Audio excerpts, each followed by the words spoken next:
أعوذ بالله من الشيطان الرجيم. بسم الله الرحمن الرحيم. الذين آتيناهم الكتاب يعرفونه كما يعرفون أبناءهم وإن فريقا منهم ليكتمون الحق وهم يعلمون.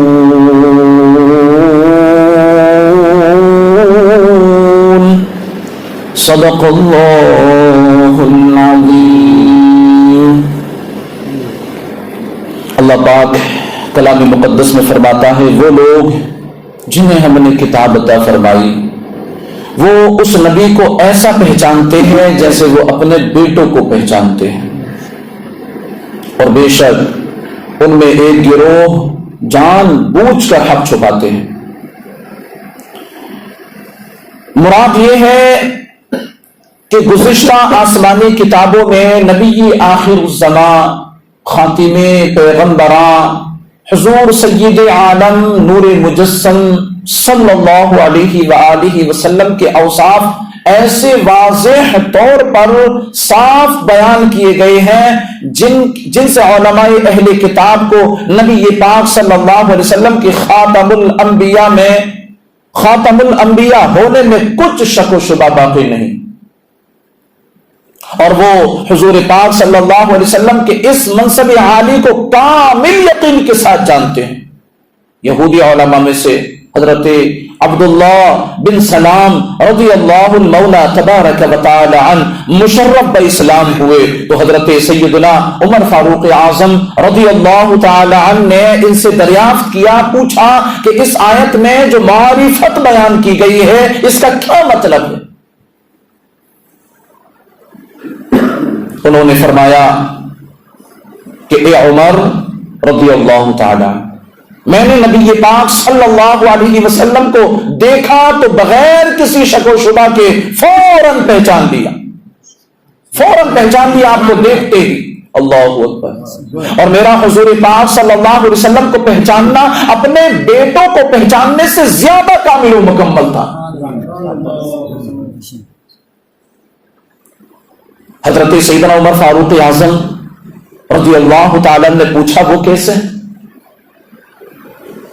کیسے؟ اللہ اکبر. قربان جائیں صحابہ کرام کی عظمت پر. فرماتے ہیں کہ سید الانبیاء محبوب کبریاء جناب محمد الرسول اللہ صلی اللہ علیہ وسلم کے اوصاف تو ہماری کتاب توریت میں اللہ تعالیٰ نے بیان فرمائے ہیں، جبکہ بیٹے کو بیٹا سمجھنا تو صرف عورتوں کے کہنے سے ہوتا ہے. عورت کہے گی ہاں یہ آپ کا بیٹا ہے تب ہم مانیں گے کہ ہاں ہمارا بیٹا. اللہ اکبر. یعنی حضور پاک صلی اللہ علیہ وآلہ وسلم کی پہچان تو رب تبارک و تعالی نے کرائی ہے، اور یہ قطعی اور یقینی طور پر ہے، جبکہ اولاد کی پہچان تو عورتوں کے کہنے سے ہوتی ہے. حضرت سیدنا عمر فاروق اعظم رضی اللہ المولا تبارک و تعالی عنہ نے یہ سن کر سر چوم لیا اور عشق و محبت میں ان کو سینے لگا لیا. اس واقعے سے یہ بھی معلوم ہوا کہ غیر محل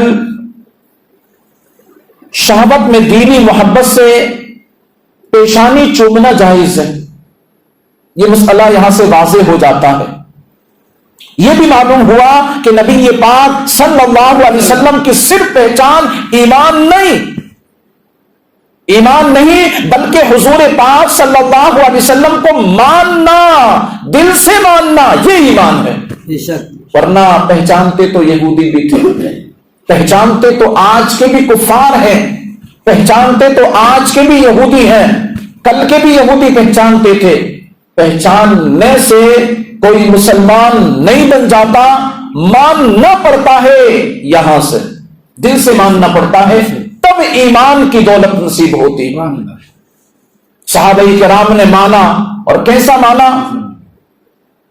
ایسا مانا کہ ان کو ظلم و تشدد کیا جاتا تھا، ظلم کے پہاڑ توڑے جاتے تھے، لیکن پھر بھی وہ ایک ہی جملہ ان کا ہوتا تھا کہ میرے آقا مصطفیٰ کریم صلی اللہ علیہ وسلم پر میں ایمان لے آیا، دنیا کی چیز کو ٹھوکر لگا سکتا ہوں، تم دنیا کو میرے دامن میں ڈال دو اور میرے ایمان کو خریدنے کی کوشش کرو، تب بھی میں اپنے ایمان کو نہیں بیچ سکتا۔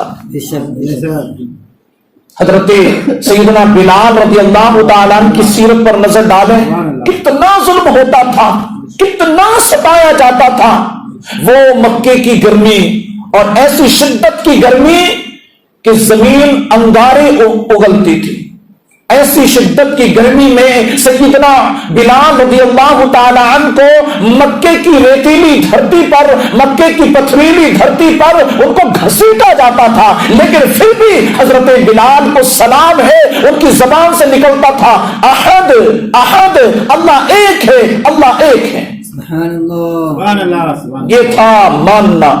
جب مان لیا تو اب کچھ بھی ہو جائے کچھ پرواہ نہیں۔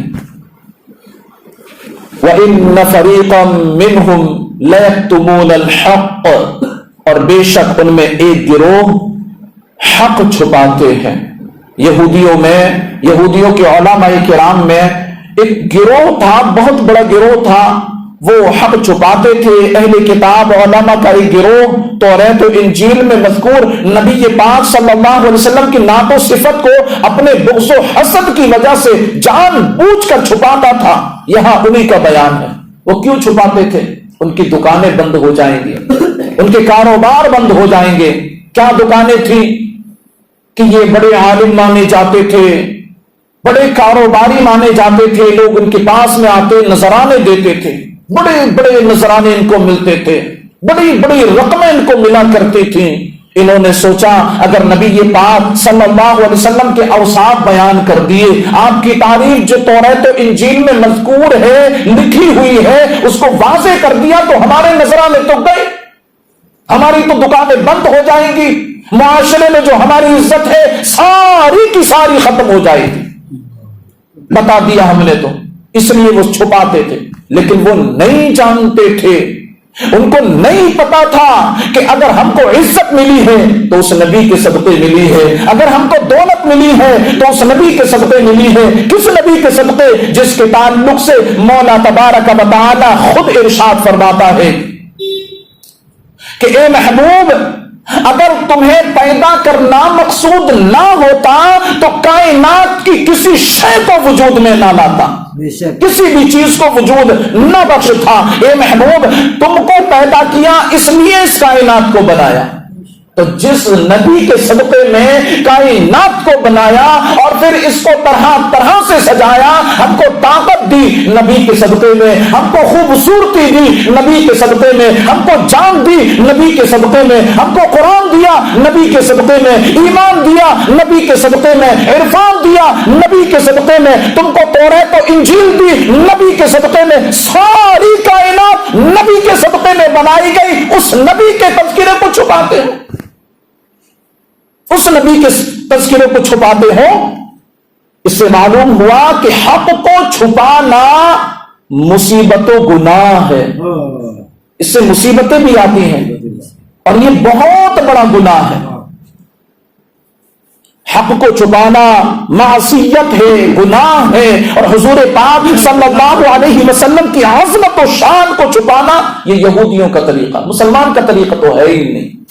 اللہ تعالی ہم سب کو نبی پاک صلی اللہ علیہ وسلم سے سچی محبت کرنے کی توفیق عطا فرمائے، آپ کی سنتوں کے مطابق ہم سب کو زندگی گزارنے والا بنائے۔ پیارے پیارے اسلامی بھائیو، دعوت اسلامی کے دینی ماحول میں اچھی اچھی باتیں